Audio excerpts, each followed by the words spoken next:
عليكم جميعا ورحمة الله وبركاته. حاج سمير شوية الفويس.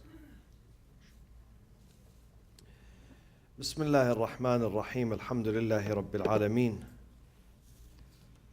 والصلاة والسلام على أنبياء الله جميعا وعلى سيدهم وخاتمهم حبيب إله العالمين أبي القاسم المصطفى محمد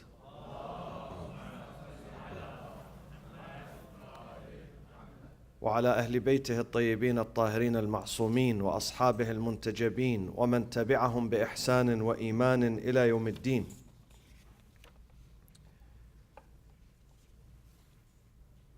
Congratulations to all of you on the anniversary of the birth of one of the iconic figures of the history of mankind, a man, a leader, well known for his piety and his knowledge. One of his titles is Alimu Ali Muhammad, the scholar, the knowledgeable leader in the family of the Prophet. And that is the 8th Imam, Al-Imam Abu al-Hasan Ali ibn Musa Ridha salawatullahi wa salamuhu alayhi.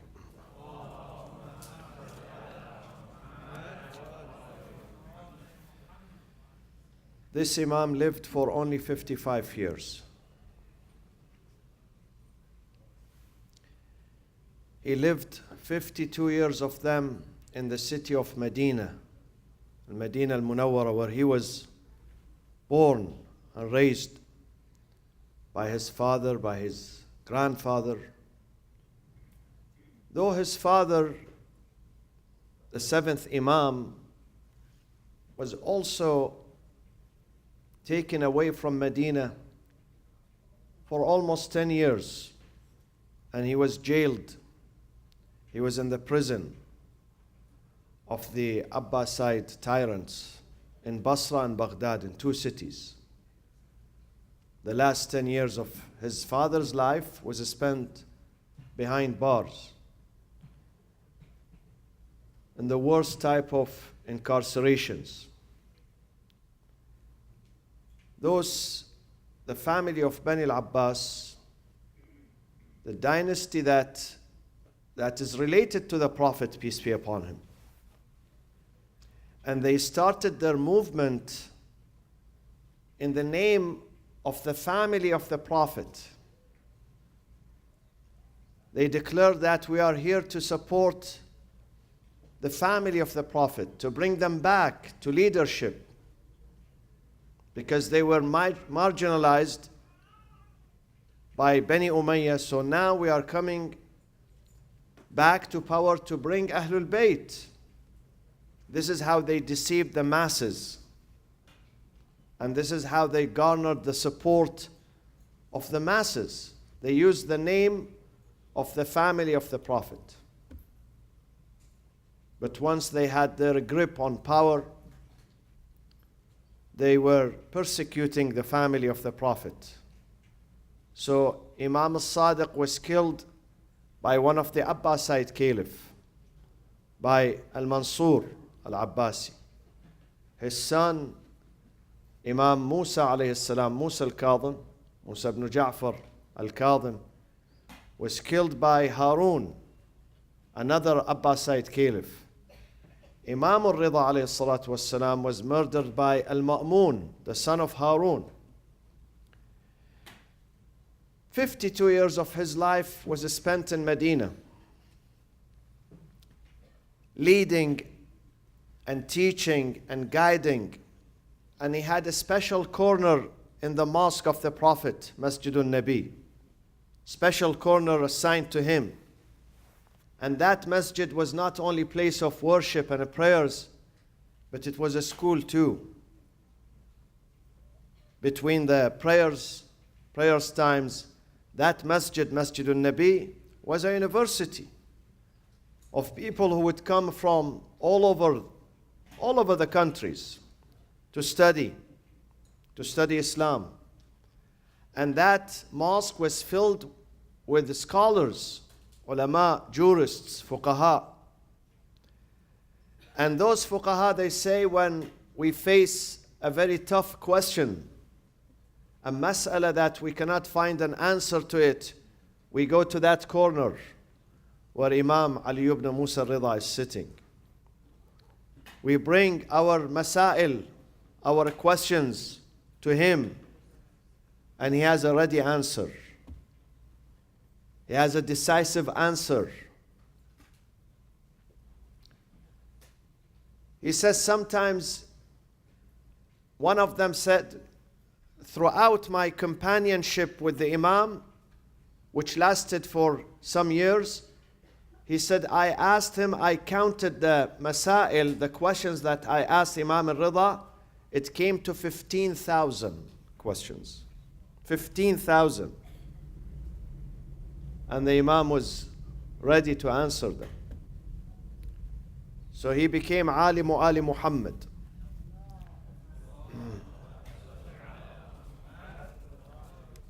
And one of the things that Imam is asking us to do, he's asking his followers, those who love him,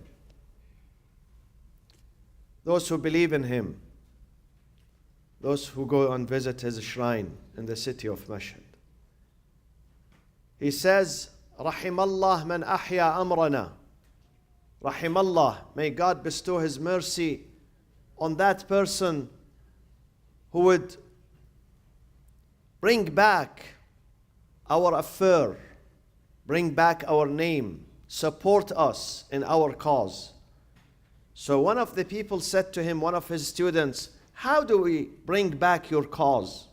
How do we revive your cause, the family of the Prophet? The answer of the Imam was, يَتَعَلَّمُ عُلُومَنَا. He would learn from our knowledge. يَتَعَلَّمُ عُلُومَنَا وَيُعَلِّمَهَا النَّاسِ. Once he learns our knowledge, he will pass it. He will pass that knowledge to the people around him. Don't keep that knowledge, that ma'rifah, just to yourself. Because knowledge is light and ignorance is darkness. So when you learn the ulum, the knowledge of Ahl al-Bayt, this rich school, try to pass it, try to share it. You don't have to stand on the podium. You don't have to be a teacher at a university. You have friends. You have family members. So pass these and share these sciences, ulum, and this knowledge. Share them with others. يَتَعَلَّمُ عُلُومَنَا وَيُعَلِّمَهَا النَّاسِ. This is how you keep the school of Ahl al-Bayt live. Because the school of Ahl al-Bayt was based on intelligence. It was based on knowledge. It's the school that comes from this book.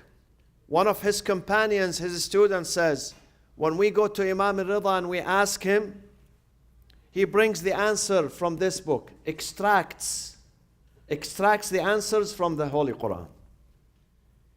A family that was well trained to understand this book. So he brings his answers from this book, from the Holy Quran. And every 3 days, he memorized the Quran. Every 3 days, he will read the Quran from the beginning to the end. Every 3 days. Every 3 days. It means that he spent his time always reciting. Because he knows the Quran by heart. Every 3 days. This is tough. A man who mastered the knowledge of the Quran. And therefore Ma'mun, the reason Ma'mun invited him from Medina to Khurasan, maybe some of you don't know that he spent only 3 years of his life in Khurasan. He was not born in Khurasan. He was not raised in Khurasan. He was 52 years old when he arrived into Khurasan, and he died at the age of 55 by the poison that was given to him by the caliph himself. The reason why he was brought to Khurasan is to put him under house arrest, is to keep the masses away from him. And one of the tactics that Ma'mun, the Abbasid Caliph used to fight the school of Ahlul Bayt was to invite leaders of other faiths, interfaith community. The Jewish community. At that time, Khurasan was the capital of the Islamic Ummah, the entire Muslim empire. Khurasan was the capital. Today, Khurasan is not the capital, but at that time it was a very important city. Probably the most important city after Kufa and Damascus. So he would invite the leaders of other faiths to his courtyard, to the royal courtyard, and he will plead to them to ask the Imam the toughest questions. And then he brings the Imam. And Imam is sitting there, and ulama ul-adyan, the scholars of other traditions, religious traditions, many of them philosophers, many of them fuqaha, jurists, professors of law, experts in their fields. They start throwing their questions left and right on the Imam. And the Imam is there, sitting there with absolute comfort, with absolute confidence. He will answer their questions. Ma'mun tried to embarrass the Imam. Ma'mun wanted people to see the Imam, maybe he would fail one day. And then he would tell them, see, you are telling us those people are scholars? He cannot answer this question. But he could not. Ma'mun himself, he failed in his mission. And the admiration of the people and the scholars and the interfaith community in the Imam was increasing day by day. They realized that this man is not an ordinary man. This is a special man of God. His knowledge is an inspiration from God. Ahlul Bayt, they receive their knowledge directly from God, as their grandfather did, the Prophet sallallahu alaihi wasallam.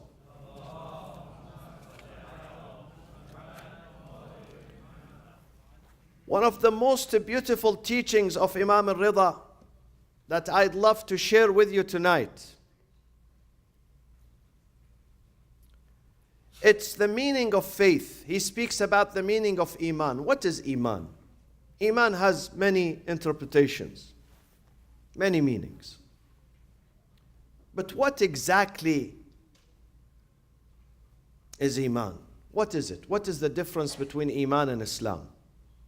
Iman is one step further, an advanced level of Islam. Islam could be obtained very easily. Any person believes in the oneness of God, monotheism, and believes in the prophethood of Prophet Muhammad sallallahu alaihi wasallam, and believes in the revelation that this book is the revelation of God. This is the Holy Quran, was revealed by God to the Prophet. That person becomes Muslim, provided that he or she would utter the two testimonies. I bear witness that there is no God but God, and Muhammad is the messenger of God. And you know how many times we do this in this office here? We just did one about an hour ago. An American Christian came. He wants to marry a Muslim girl, so he declared this Shahada. So this is the first step. They become Muslims, okay? But to be mu'min, faithful, it's not that easy. It's not just a declaration, a verbal declaration. It has to be an action. It has to be a conduct. It has to be a behavior too. Not just declaration, behavior. And I could not find a person more eloquent Then Imam Ali ibn Musa Ridha alayhi salatu wassalam, in his definition of faith, Iman. What is Iman? He says, Al-Imanu ala arba'i arkan. Iman stands on 4 pillars. This is the meaning of Iman. Let me share them with you. Number 1, At-tawakkulu ala Allah. Putting your full trust in God. 100%, not 99%, 100%. Once you do your share in this life, you do what God asks you to do, then leave the rest with God. Put your trust in Him. I would say we cannot put our full trust, blind trust in our spouses, neither in our children, nor in our parents, nor in our teachers, nor in any other person, no matter how that person is close to you. Don't put your full trust in that person, because human beings are human beings. Human beings have emotions. Human beings, they have hearts. This heart does change from time to time. We are moody people. We are controlled by our mood. So don't put your full trust. Put your trust, but not full trust. There is a difference. The only one that deserves you put your full trust in Him is God. God is the one who would not turn His face away from you. God is the only one who would not abandon you. God is the only one who would not say to you, sorry, I can't do this for you. So put your full trust in God. At-tawakkulu ala Allah. And this book says, وَمَنْ يَتَوَكَّلْ عَلَى اللَّهِ فَهُوَ حَسْبُهُ. He who put his trust, full trust in God, God will suffice him. فَهُوَ حَسْبُهُ. Hasbuh means enough. God is enough for you. You don't need any other support. God is going to find you supporters on this earth. God is going to facilitate the journey for you. God is going to open the gates of success for you when you put your full trust. Provided that you do your part. Don't be lazy. Don't stay at home and do nothing and say, oh God, I trust you. Go to the field, go to work, go to school, go to the doctor's office, then say, God, I trust you. Full trust in God. At-tawakkulu ala Allah. The other meaning of tawakkul is that you should not fear. Try to fight fear and anxiety. 2/3 of the American people today, this is over 200 million people in this country. At some points in their life, they survive on sleeping pills. They can't sleep the night because they are worried. They are worried about something. Either worried about their health, worried about their children, worried about their income, worried about their future, worried about the IRS. They are worried. Aren't you worried? When you have such a beautiful president in the White House, you are not worried? I am worried, to be honest with you. I am waiting for his tweet in about 3-4 hours at 4 a.m. Let's see who's going to attack this morning. Yes, we are worried. We live in a society, in a time which is very volatile, very fragile. Anything could happen. Anything could happen.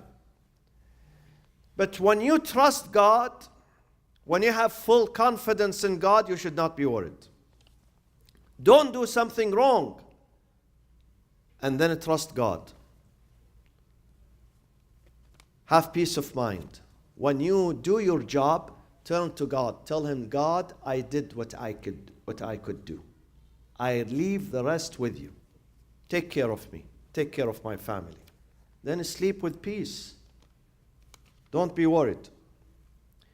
The second, this is the first pillar of faith. Tawakkul ala Allah. Imam Ridha says the second one, Al-Ridha biqada'illah. Having acceptance and contentment with the divine decree. My friends, in this life, what we do, our fate depends on two things in this life. What you're going to do tomorrow and next week and next month and next year, what will happen to you and your family depends on two elements. One is God, the second is you yourself. Our fate, our destiny, it's a partnership. 50% depends on God, 50% depends on your effort, your work, your choice. So you are not choiceless in this life. We are not animals. Animals are choiceless. They have no choice. They are driven to their destination. But we are not driven to our destination. We choose our own destination. So we have to make the right choice. God has given us intelligence, aql, brain, to make the right choice. However, we have the choice, but also we believe that we are not completely 100% free. Do you know why? Because sometimes you decide to do something, but you cannot do. You fail. You don't succeed. This means that God does not want you to do that. It's not entirely up to you. It's not entirely up to you. Can you fulfill your all dreams? Can you fulfill all of your wishes? No. Some of them you can. The others you cannot. God says in this book, وَمَا تَشَاءُونَ إِلَّا أَن يَشَاءَ اللَّهُ رَبُّ الْعَالَمِينَ. I give the final approval. I look at you, whether you deserve this or not. If you deserve it, I sign it for you. I give the approval. If I don't sign it, it would never happen.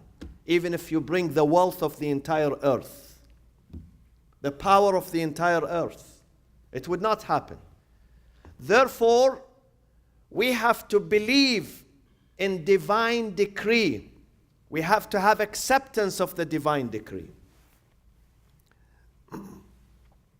Sometimes divine decree states that I have to take this from you, take it away. Sometimes your house is taken away from you. Sometimes your son is taken away from you. Sometimes your health is taken away from you. This is divine decree. It does not mean that you don't have to fight to get it back. You must fight, you must struggle. But if you cannot get it, if you knock at every door and you cannot get it back, it means that this is the wish and the will of God. This is divine decree. We have to believe in divine decree. Al-Ridha biqada'illah. And we have to accept it. Therefore, it means that if you lose something, if you miss something, if you don't get something, don't be displeased. Don't spend the rest of your life unhappy. Some people are always dissatisfied. Always. Why? Because they can't get the thing that they like. Because they can't get them. And most of these are material things. When they cannot accomplish their material goals, they spend their life unhappy. They look at others, they compare themselves to others. God says, don't do this. Every human being has a share in this life. I have allocated your share for you. Be happy with your share. Don't look at people's shares. Don't compare yourself. Yes, struggle. Work hard. Work hard. Don't be lazy. But when I give you certain shares, accept them. And if you can't achieve something, don't spend the rest of your life nagging and complaining. Al-Ridha biqada'illah. This is the meaning of the acceptance and the satisfaction with God's decree. with God's decree. God gives every person what he or she deserves. But don't get me wrong, not necessarily with material things, with the spiritual gifts. Spiritual gifts, if you deserve it, God will give it to you. If you don't deserve it, He would not give it to you. So this is the second point. The third point, Imam Ridha says, التسليم لأمر الله. Submittance, surrenderance, taslim.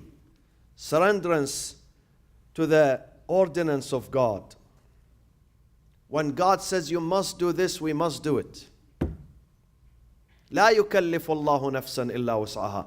God does not overburden you with things that you cannot carry, with things that you cannot undertake. He gives you according to your capacity. So certain things God says, I want you to do them for yourself, not for me, for your own benefit.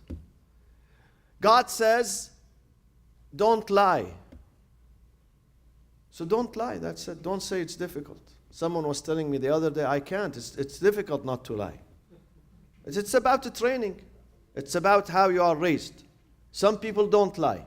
This is the way they were raised. It's about the training. It's about self-control. It's about self-control. Don't steal. Be honest. Speak the truth. Always fight injustice. Whether injustice is in your house, or in your neighborhood, in your company, or in your society. Don't side with the tyrants. Don't support tyrants. Fight injustice and corruption. These are the commands of God. We have to adhere to them. God says, I want you to pray 5 times a day, not for me. I'm not going to benefit from your prayers. You are going to benefit because you are connected to me. You are connected to my Wi-Fi system. You have to be connected through the prayers. وَأَقِمَ الصَّلَاةَ لِذِكْرِ. If you pray once in a blue moon, this is not a connection. You have to train yourself. Sometimes you have to force yourself to pray. In the same way that some doctors, they tell you, you have to force yourself to eat good food. You have to force yourself. These are divine ordinances. We have to follow them. And some of them are really tough. Yes, they are not easy. Because there is a piece of land there waiting for you. It's not for free. You have to earn it. You have to work for it. In paradise. If you look at this book speaks about trials and tribulations. This book speaks about many afflictions, many tough tests that the prophets of God, they went through. One of them, an example of them, وَلَمَّا أَسْلَمَ وَتَلَّهُ لِلْجَبِينِ وَنَادَيْنَاهُ أَنْ يَا إِبْرَاهِيمَ قَدْ صَدَّقْتَ الرُّؤْيَا. Wow. This is not a fairy tale. A father at the age of 80, some people say 87, he gets a son. Eventually he gets a son at the age of 87, the only son.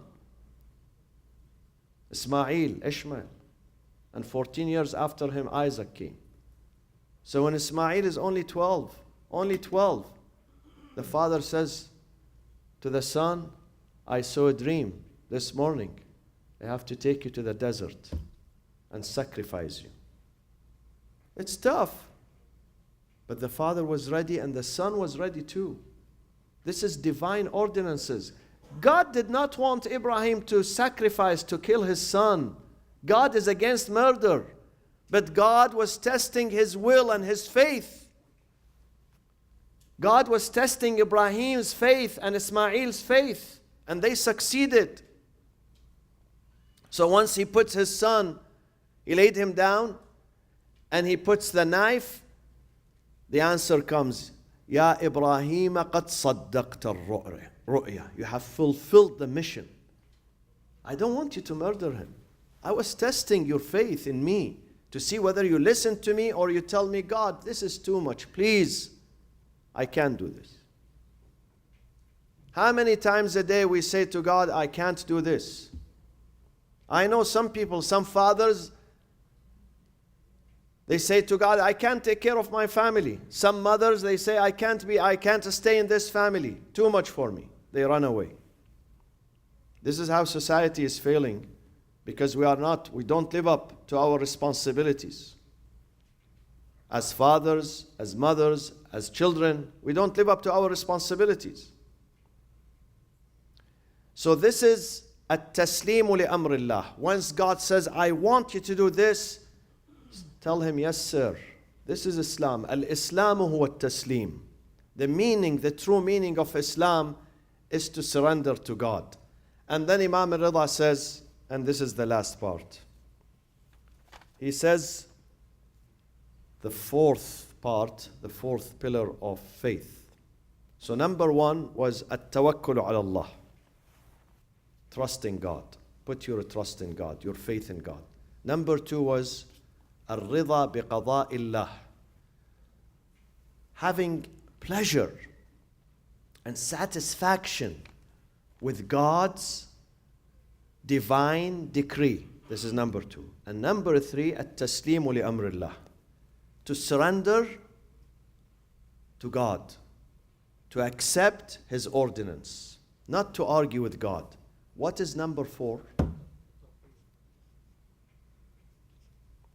What is number four?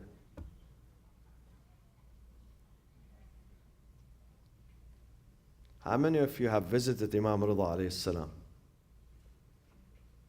All of you, almost all of you.